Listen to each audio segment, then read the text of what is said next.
Salve, manutencistas! Tudo bem com vocês? Sejam muito bem-vindos ao Manutencast, o primeiro e mais completo podcast de manutenção predial. E como você sabe, toda semana tem um convidado especial para poder falar de um assunto relacionado a esse nosso universo. E hoje o papo vai ser muito louco. Vamos falar sobre obras e a diferença das obras daqui do Brasil para os Estados Unidos.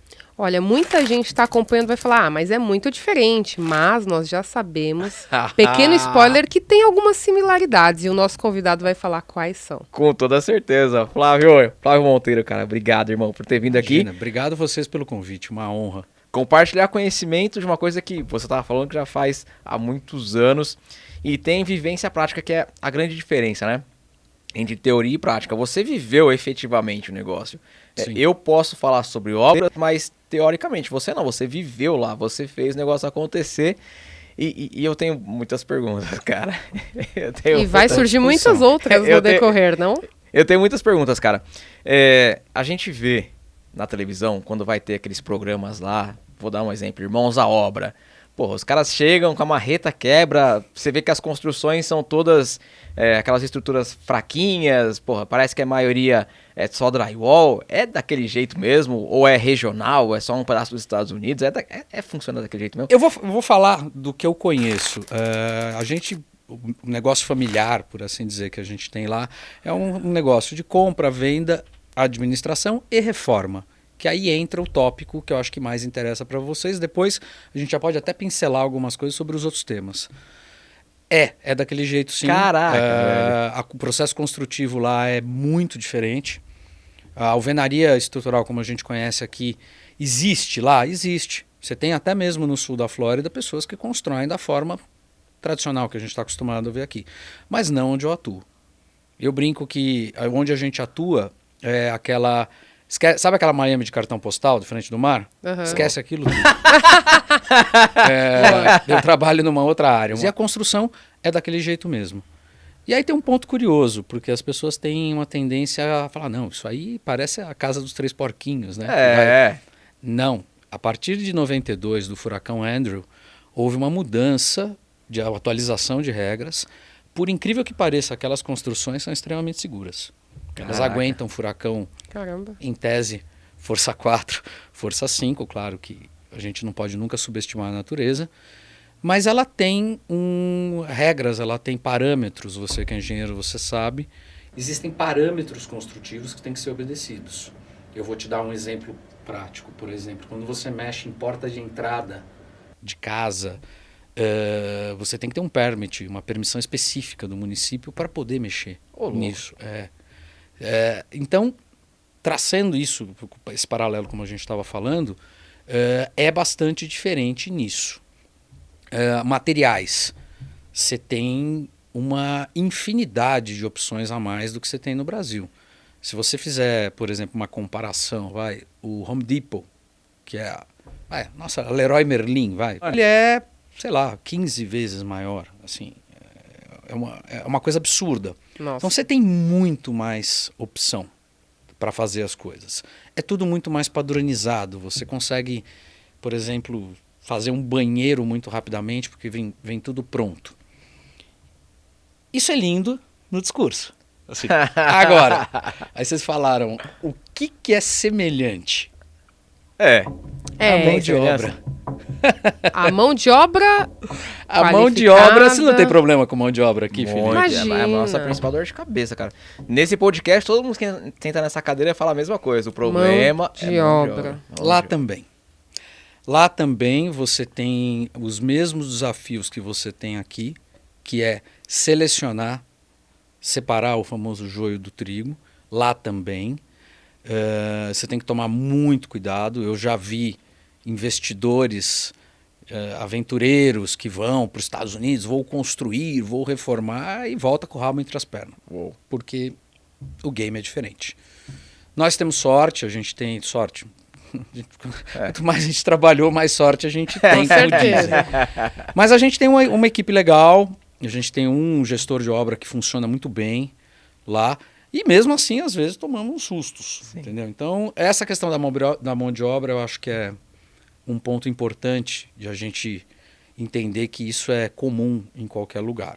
Caraca, meu. Elétrica você tem que tomar muito cuidado lá, então você tem que pegar um cara que seja licenciado, que saiba fazer. Aí tem um outro ponto importante, nos condomínios você tem a HOA, que é a Home Owner Association, que é uma administradora, mas não é a mesma coisa que a gente tem aqui, tá? A divisão, assim, síndico, administrador, não é. A HOA é formada por moradores, proprietários no caso. E eles são muito fortes. Eles param a sua obra, eles não vão deixar você fazer, e qualquer mínima coisa que você tiver que fazer e estiver fora do parâmetro, você está ferrado. Olha que Em legal. primeiro lugar, você vai para uma câmara arbitral, e aí no limite você pode recorrer à justiça, mas convém fazer a coisa da forma correta. Como é sempre em qualquer lugar, mas digamos que lá o poder coercitivo, usando o termo de advogado, que é o poder de impor a ser feito de uma forma, é muito forte. Ou seja, o jeitinho de fazer de qualquer jeito não funciona. Na prática, sim, se a gente for pensar, aqui no Brasil, pegando esse gancho, a gente vê muitas obras irregulares, né? E quando acontece algum acidente, aconteceu até um acidente, não sei se você acompanhou, um imóvel que caiu inteiro, caiu como se fosse um bloco. Cara, lindo até. Teve escavação e tudo mais, a família lá perdeu todo o Você está falando em Taboão da Serra agora? Foi em Taboão? Foi recente, foi. Eu li. Ele tombou inteiro. Ele tombou inteiro o imóvel, ou seja... Você usa um termo bonitinho, mas é isso mesmo. Tirando a tragédia humana, perfeito. A casa caiu, eu vi o vídeo, é impressionante. Ela nem trincou. Exato. Então, aí tem um outro ponto, que aí você vê que uma coisa vai desdobrando. Aqui acontece, em todo lugar acontece. As consequências lá são muito graves e vêm rápido. Vocês lembram de um prédio que caiu na beira do mar? Sim, que ele até tinha sido feito uma inspeção. Foi Miami? Foi Miami. Foi Miami. Foi Miami, na frente do mar. Tinha laudo comprometendo a estabilidade estrutural e não fizeram. Exato. Uau. E agora, claro, estou falando de orelhada, tá? Não conheço o processo, não sei os detalhes. O que eu soube é que as indenizações estão na casa da dezena de milhão de dólares, de milhões de dólares, e vai ter consequências. Eventualmente, se você identificou responsabilidades, a coisa migra do civil para o criminal, e quem eventualmente for responsável vai ter problema. Então, coisa que não aqui no Brasil, infelizmente, você às vezes não consegue endereçar e responsabilizar quem deveria. Perfeito. Então, essa é uma grande diferença, entendeu? Que a gente tem de lá para cá. E aí a gente no começo da conversa, não sei se você quer seguir de alguma forma, mas eu achei... Vamos tacar pau. Eu achei interessante quando você falou no nosso bate-papo prévio, que você comentou dos reality shows. Dos irmãos à obra lá que os caras chegam. É um ótimo divertimento. É daquilo mesmo? É assim? Não é reality show? Aquilo é um show, não reality. Perfeito. É legal. Pô, eu curto ver. É legal. E eu lembro que o meu pai, que estava lá há muitos anos, ele falava, pô, ele ficava louco da vida, né? O pessoal de uma outra geração. Mas isso aí é uma cascata. Mas isso é um absurdo. Eu falei, não, pai, você tem que entender que é um show. É roteirizado. Sim. Isso é extremamente importante deixar claro. Quando você vê, você entender que é entretenimento. Sim. E é legal para trazer o interesse, mas eles subestimam o custo. Que mesmo os Estados Unidos você conseguir fazendo obra muito rápido, na prática você não vai conseguir fazer aquilo naquele timing. As margens que eles colocam, de vez em quando, digamos que eles forçam um pouquinho a mão. Mas é legal, eu acho que é super válido você ter isso. Qualquer coisa que você falar de obra, que você trouxer para o nosso assunto, eu acho extremamente interessante. Desde que você coloque a bola no chão e fale, é show, é entretenimento. Perfeito. E deixa a regra clara.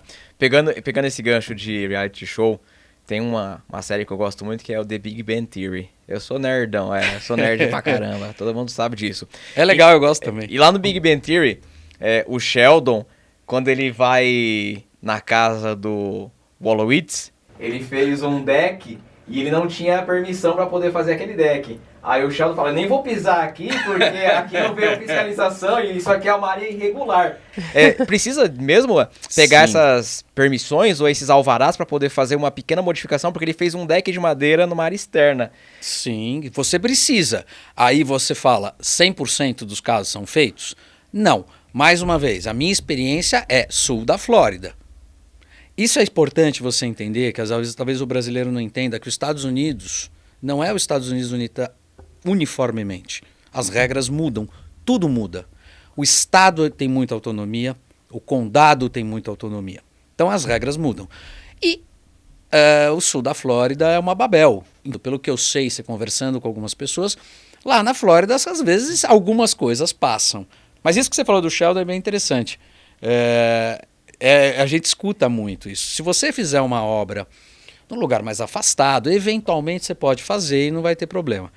Agora, você entra numa eventualidade, pode... Ele denunciou os próprios amigos, ele foi lá e denunciou. Eles moram em Pasadena, não sei onde é que fica. Califórnia. Eles moram em Pasadena, e aí ele vai lá e denuncia. Mas depois por que ele denunciou? Porque ele queria fazer o trâmite. O Aloysius falou, cara, já que você gosta tanto, arruma pra mim. Ele falou, nossa, muito obrigado. Aí ele foi lá e fez os trâmites.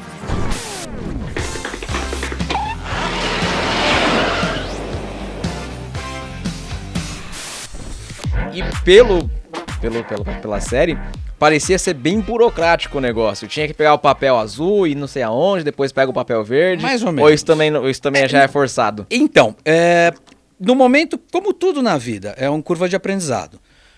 Primeira vez que você vai fazer um processo, primeira vez que você vai fazer, eu brinco, eu ajudo todo mundo quando tinha que fazer recurso, quando tinha que fazer inscrição num órgão de classe. Putz, me ajuda. Então, depois que você faz 1, 2, 3 vezes, aquilo lá entra no modo contínuo e você faz.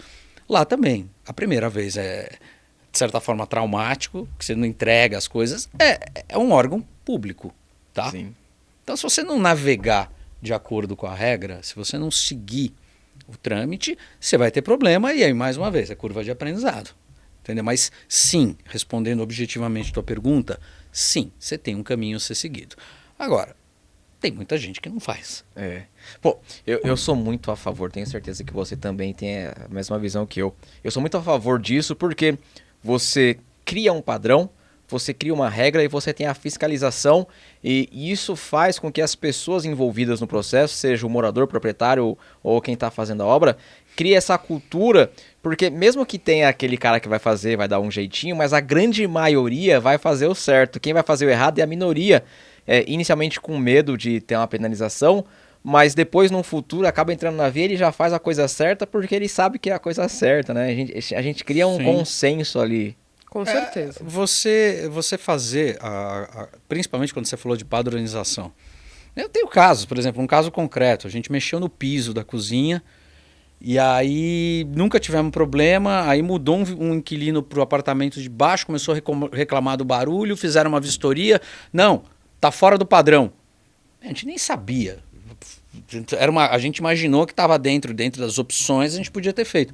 Tivemos que desfazer. Caraca. Olha só. Isso é uma pergunta que eu tenho. Você falou agora disso, né?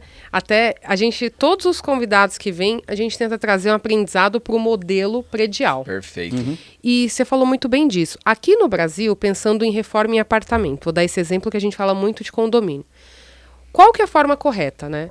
Tem uma norma, que é a 16.280 de plano de reforma, que é o modus operandi de como vai ser feita aquela reforma para ser aprovado para o condomínio ter uma segurança ali, ter um projeto e tudo mais.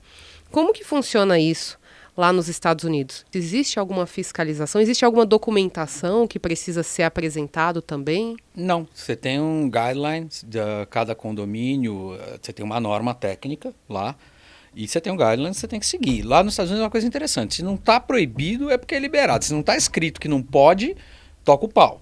E a gente faz.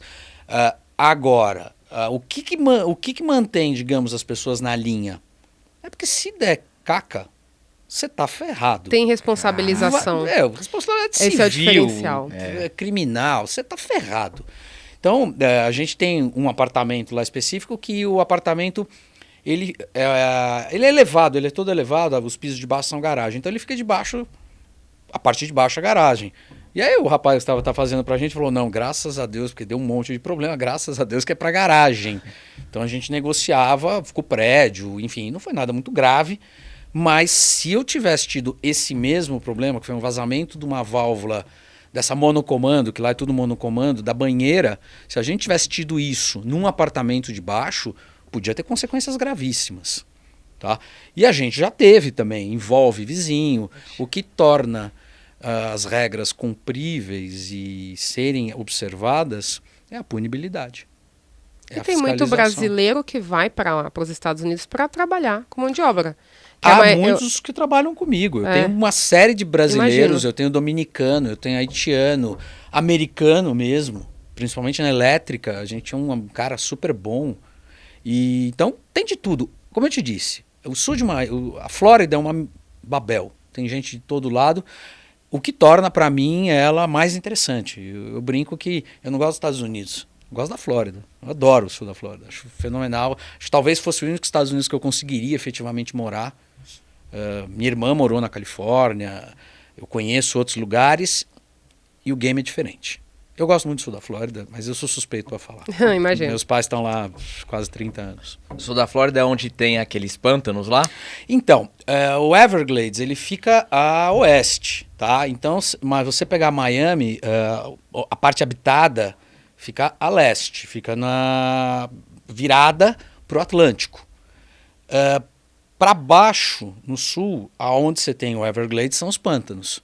E até é interessante, você está em Miami, por exemplo, se você for para Naples, que é no extremo oposto, que é para o Golfo do México, você passa pelo meio do Everglades. Assim. E a gente quando você pega uma obra, às vezes mais para dentro, você tem vida selvagem.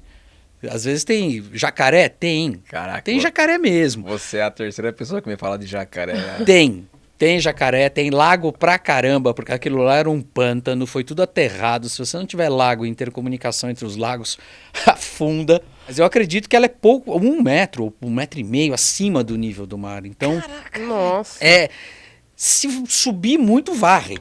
Caramba. O negócio varre. Então, isso volta, olha como a gente estava voltando pro tema. Isso você precisa ter um processo construtivo que você leve em conta as condições da natureza. Com certeza. Choveu muito, alaga o estacionamento do shopping, entendeu? Que é de concreto, e vira e mexe, tem que chamar uma empresa para bombear esta água, porque ela não tem para onde ir. Caraca, E bombeia para onde, né, cara? Tem que bombar, meter no caminhão, levar e soltar embora. Olha a logística disso. Não, e quando tem furacão, os lagos servem, até porque você tem aquela movimentação toda, você servem como, digamos, uma câmara de compensação do volume de água. Claro que dependendo do que passar, aí como falamos no começo, não subestime a natureza. Com certeza. E furacão é uma coisa assustadora. Eu já peguei. É sério? Imagino. Opa!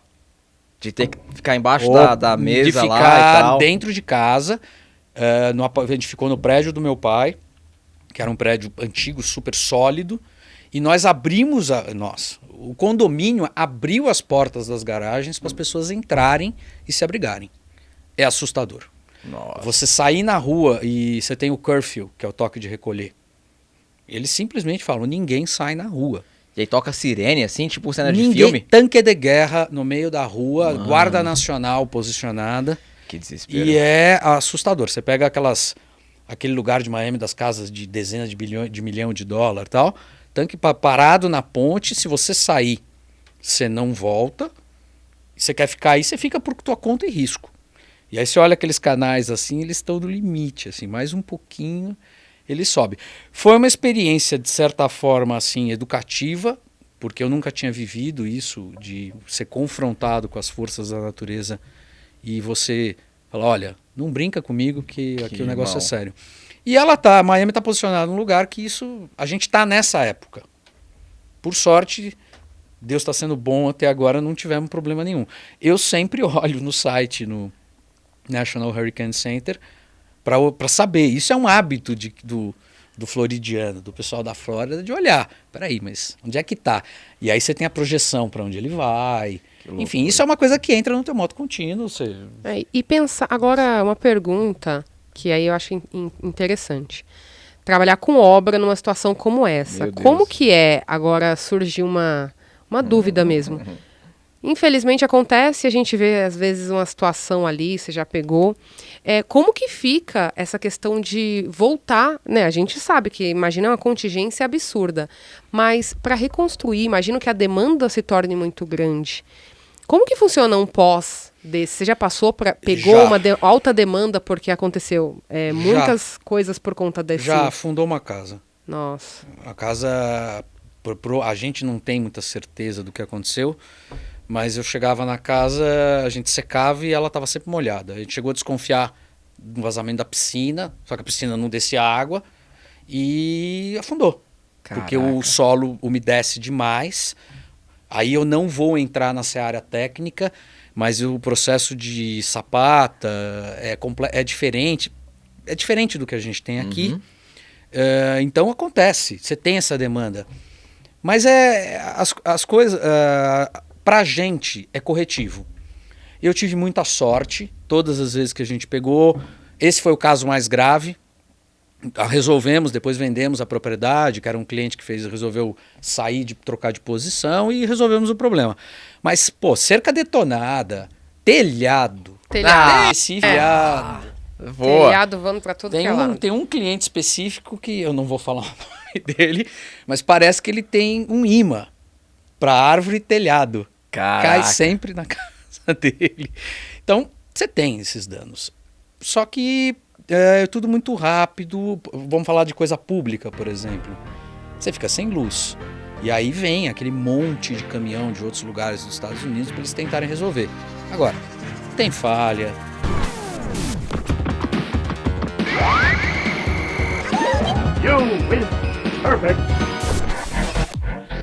Agora tem uma coisa interessante, né, da questão do seguro de furacão nos Estados Unidos hoje, que está sendo discutido, se cobre, não cobre, enfim. Mas aí e aí, cobre?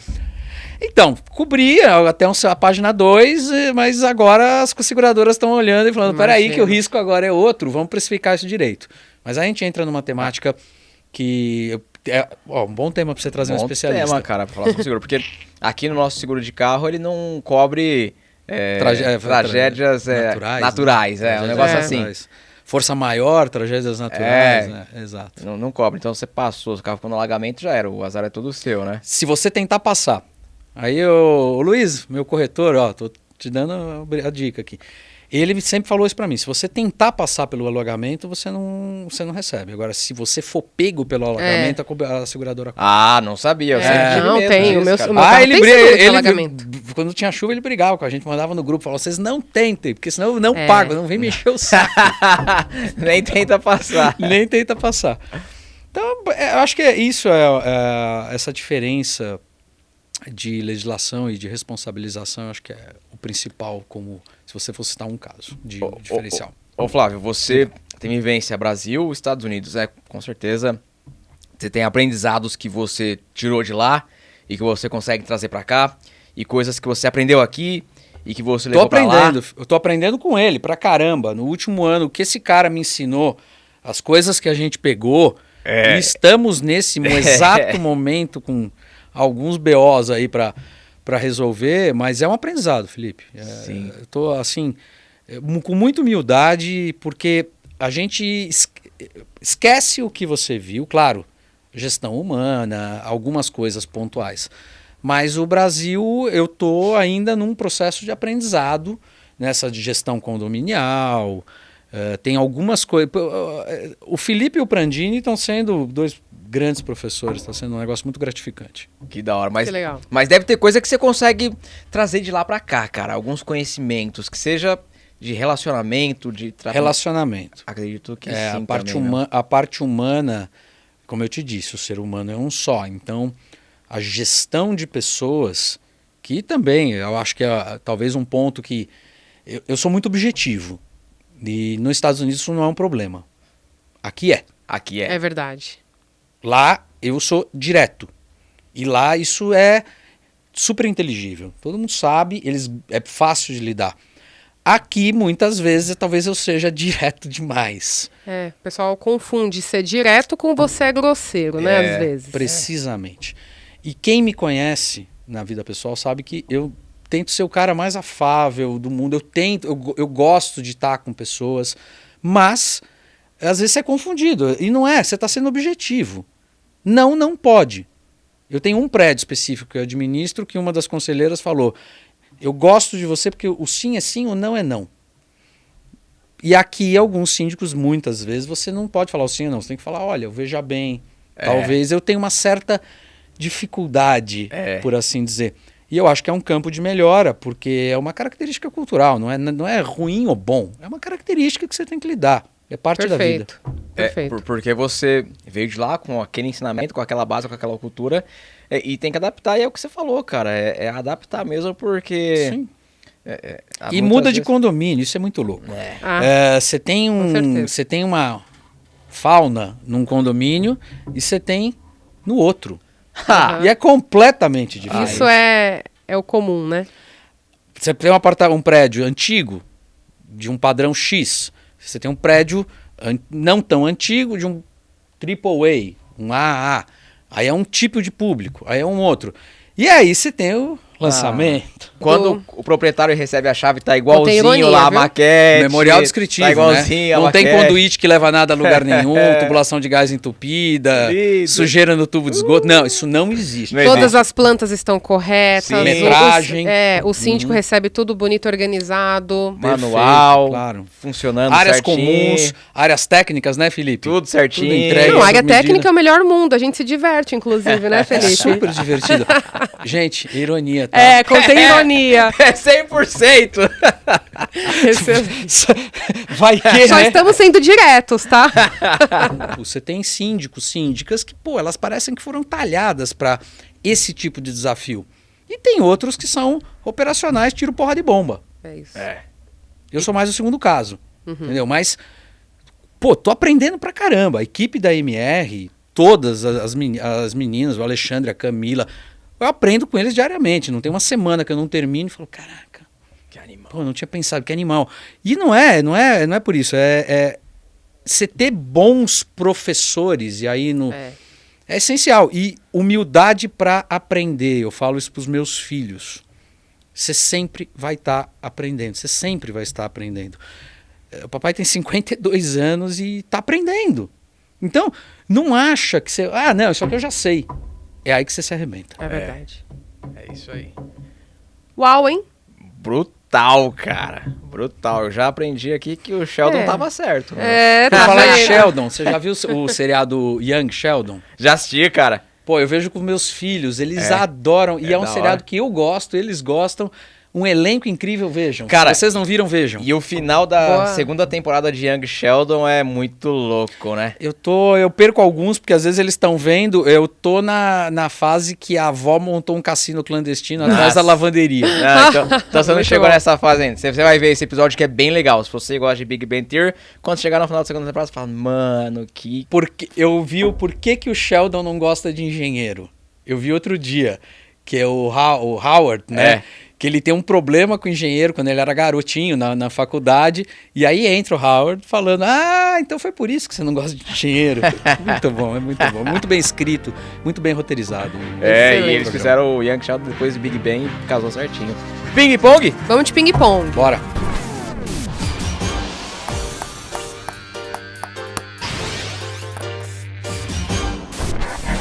Quais valores são mais importantes pra você? Caráter. Porque se você não tiver isso, todos os outros foram pro vinagre. Já era. Excelente. Nossa, simples essa, mas vamos ver. Qual é a cor de roupa que você mais tem? Preto. Aí, ó. Aí, ó. Clássico e Clássico. básico. É isso, cara. Combina com tudo. Eu Vamos não lá. entendo patavina de moda. Então vamos nos até o básico? Não erra, né? Cara, isso aqui é legal. Qual foi o melhor conselho que você já recebeu e quem deu ele pra você? Caraca, meu pai deu tanto conselho pra mim e dá até hoje, porque eu tenho a bênção de tê-lo por perto. Graças a Deus, porque é um cara incrível. E ele me deu vários conselhos. Mas o principal é: pensa antes de falar. Animal. Excelente. Animal. Essa é boa também, Flávio. Se você pudesse criar uma nova matéria escolar, qual seria? Finanças, de verdade, né? Não Perfeito. não a brincadeirinha que eles estão fazendo Sim. hoje em algumas coisas. Finanças mesmo. E gestão de orçamento, eu acho que isso tinha que ser mandatório desde o começo, porque infelizmente no Brasil, não, no Brasil e nos Estados Unidos também, tá? Porque os caras se endividam até mais do que... Opa! O grau de endividamento do americano médio é assustador. Uau. Mas eu acho que isso vai... a gestão de finanças, gestão de orçamento, eu acho que é importante. A gente não aprende, a gente gestão cresce. De pessoas também, né? Porque as pessoas não sabem lidar umas com as outras, ser comunicativo. Mas aí é muito uma questão de educação e é difícil mesmo. O mundo está muito... eu brinco que as redes sociais a gente imaginou, falou, nossa, que maravilha. Na realidade, ela amplificou os conflitos e ela está aí para ficar. Então, a gente vai ter que aprender uma dinâmica de fazer esse negócio funcionar. E aí é o nosso papel como pai. Eu tento fazer o meu melhor, pelo menos tentar cometer erros novos. Não os mesmos. Excelente. Cara, Excelente, irmão, Flávio. Obrigado, velho, de Imagina, coração. Um prazer. Obrigado Nossa, mesmo, velho. Tempo. Que animal, cara. Muito legal. Obrigado pela oportunidade e parabéns pelo programa. Muito legal. Obrigado muito mesmo, legal. cara. A Obrigado gente mesmo. agradece, foi excelente. Manutencista, eu espero que você tenha gostado e entendido um pouco de como funciona esse mercado de obras lá nos Estados Unidos. Eu gostei bastante. Agora eu vou assistir Big Bang Theory de novo para poder ver aquele episódio. Se você tá ouvindo esse nosso podcast, depois vai lá, youtube.com/manutenção predial para poder ver o Flávio e entender um pouco mais sobre esse universo. E o contrário também, se você tá no YouTube, depois pode procurar Manutencast em todas as plataformas. A gente tá muito mais forte no Spotify. Dá 5 estrelas, meu. Pô, 5 estrelas aí lá no Spotify. Fortalece. Forte abraço. Até a próxima aí. Fui.